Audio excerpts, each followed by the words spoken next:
Hello friends, welcome to Kamath Astrology, and today we will speak on a different topic, that is how to understand the nature of your life partner or your spouse based on the planets in the 7th house. So if you have a planet placed in the 7th house which represents the house of marriage or partnerships, okay, you can easily gauge the nature of the partner you are going to work with or the person you are going to live with throughout your life, that is your wife or your husband. Om Shri Swami Samarthaya Namaha. Now let us first begin with the sun or Surya. So if sun is placed in the 7th house of your horoscope, what kind of life partner may you get? Okay, let us look at this aspect today. So what does the sun represent? Okay, the sun represents royalty. Okay, it represents a king. So the spouse or the wife that you are going to get, if sun is placed in the 7th house, will be from a very reputed family. Okay, the wife or the husband that you will get will also be highly independent.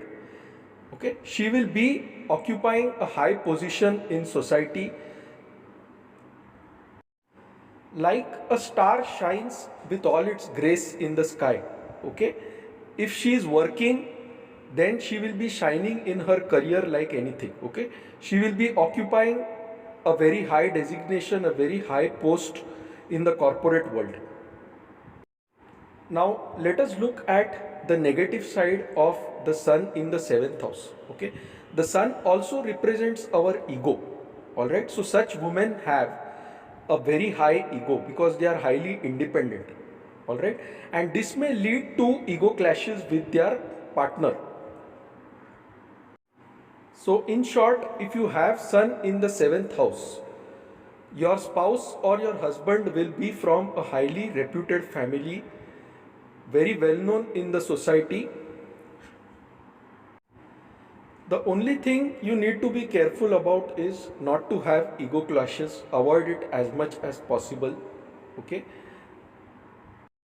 Now let us look at the next planet, that is the moon or Chandra. So what happens if moon or Chandra is placed in the 7th house of marriage or partnerships? Okay. So the kind of partner that you will get may be a highly emotional partner. All right, because moon is a very soft planet, a planet that likes to be taken care of by others. All right, so you will get a partner who is very soft, who is highly emotional, who is very soft in speech, and one who expects you to give her maximum attention. Okay, so there will be a lot of melodrama, there will be a lot of emotions in your married life. Now we know that a moon undergoes through two phases, the waxing moon and the waning moon. Okay. Similarly, this person's emotions also undergo a constant change. Okay. So there is a constant flow of emotions, up and down of emotions. Okay. Such people are extremely sensitive. So you must take care that if you have a partner who has moon in the 7th house, you must not criticize her very harshly, you must not abuse her, okay? Because she likes to be taken care of, she likes to be looked after by her husband very nicely, etc. Okay, now one more very interesting thing. The moon represents your mother. Okay, so when it comes to your partner and the moon is placed in the 7th house, it represents her mother or your mother in law, right? So in your family life, there will be an interference from your mother in law or your mother. This is what we have seen in many cases where moon is placed in the 7th house of the horoscope. Now let us go to the next planet, that is Mars or Mangal. So what happens if Mars or Mangal is placed in the 7th house?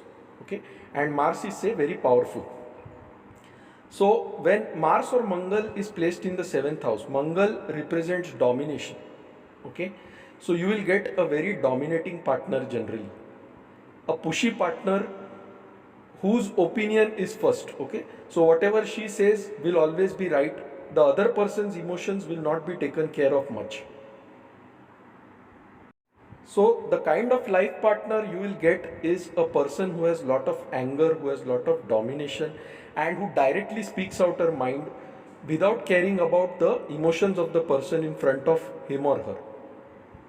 Now, Mars is also the Karaka of your brothers and the Karaka of land. Okay, so this life partner has something to do with property, something to do with land. Generally, if Mars is too strong, okay, then the female partner may be extremely aggressive. So, in such cases, she should also get a partner who has Mars in the seventh house generally. Okay, so it will balance each other. The domination will balance substantially. Otherwise, there is quite a possibility that this relationship might break. The other partner may not find it sustainable in the long run.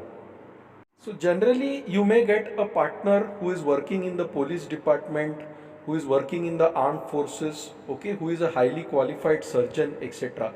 But these people are extremely dominating. They have a lot of anger within them, lot of resentment within them, and that is what they should take care of to avoid a break in the marriage. Now, just one thing before I proceed to the next planet. The planet in the seventh house tells you the nature of the spouse you are going to get, okay, but how sustainable the marriage will be, how good married life will be, etc., that can be determined only by looking at the aspects on the seventh house, the planets in the seventh house, the Navamsha Kundali and the Darakaraka. So it is quite possible that some of you may have Mars in the seventh house and still your married life is extremely well, okay, there is no problem, because the aspect on the seventh house, say of Jupiter, of Venus, etc., will drastically transform this Mars. Alright? And also the state of Mars in the Navamsha Kundali, the state of the seventh lord, the state of the ninth lord, the state of Darakaraka, all that will decide how good your married life will be. So remember that what I am giving is a general interpretation based on the planets in the seventh house, and don't take this personally. Now let us look at what happens when Mercury is in the seventh house. Mercury or Budh is in the seventh house of marriage or partnerships. Okay. Now Mercury or Budh represents a highly talkative partner. Mercury represents communication. Okay. Mercury also represents a person who has very good analytical skills. So you will get a partner from a finance background, a journalism background, a communication background. Okay, one who is extremely good at finances, one who is extremely cheerful, one who is extremely talkative, and one who is extremely analytical also. So, such partners are highly calculative. Okay, they know exactly what they are doing, they know how to sustain their marriage, how to keep their spouse happy. So, an exalted or a strong Mercury in the seventh house is very good for partnerships. You will get a very knowledgeable partner, an intelligent partner, okay, who will boost your married life in a big way. Now let us go to the next planet, that is Jupiter. Okay, Jupiter represents expansion, optimism, higher knowledge, religion, spirituality, okay, teachers, astrologers, etc. Whichever house Jupiter aspects, alright, that house will always prosper generally. But the house where Jupiter sits, Jupiter is not focused much on that house. Okay, he does not care about himself, he is always caring about others. So when Jupiter is in the seventh house, you get a highly spiritual partner who is always bothered about others. That is the welfare of others, not her own welfare. Okay, and when Jupiter is in the seventh house, okay, Jupiter represents wisdom, etc. So your expectations from a partner about his wisdom, about his knowledge also exponentially increases. Because you want a partner who is highly knowledgeable, who is highly spiritual, okay, sometimes your marriage may get delayed because you won't find a partner meeting those expectations easily. So Jupiter in the seventh house can delay marriage, but it will give you a very nice partner, a partner who is empathetic and concerned about others, and will also bring prosperity to you. So, generally, the kind of partner you will get is one who travels a lot, mainly to spiritual places, goes on pilgrimages, okay? One who is a very good teacher, and one who will take good care of you. The next planet I am going to speak about is having Venus in the seventh house. Okay, Venus or Shukra in the seventh house. So, Venus or Shukra is the lord of comforts, of luxury, of creativity, of art, of dance, of music. Okay, so you get a partner who is highly creative, okay, who is well versed with music, who is well versed with arts, dance, okay, and one who is extremely beautiful to look at. Venus also represents lust. Okay, so when Venus is in the seventh house, after marriage, your partner may get attracted to other women or other men. Okay, that is a tendency of Venus in the seventh house. But if Jupiter aspects this Venus, then that tendency is highly controlled.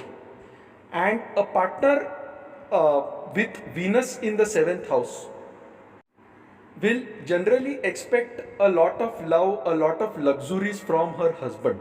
Okay, so she will want to be cared by her husband by giving her different types of necklaces, jewelry, diamonds, etc., taking her to concerts, plays, etc. Okay, Venus also represents love, sexual emotions, etc. Okay, so such people are highly sexual. You will get partners who are highly sexual who want to engage in such activities a lot. All right, and these people will be highly creative. Generally, they can be from the glamour industry, they can be from the film line, or they can be dancers or extremely creative musicians.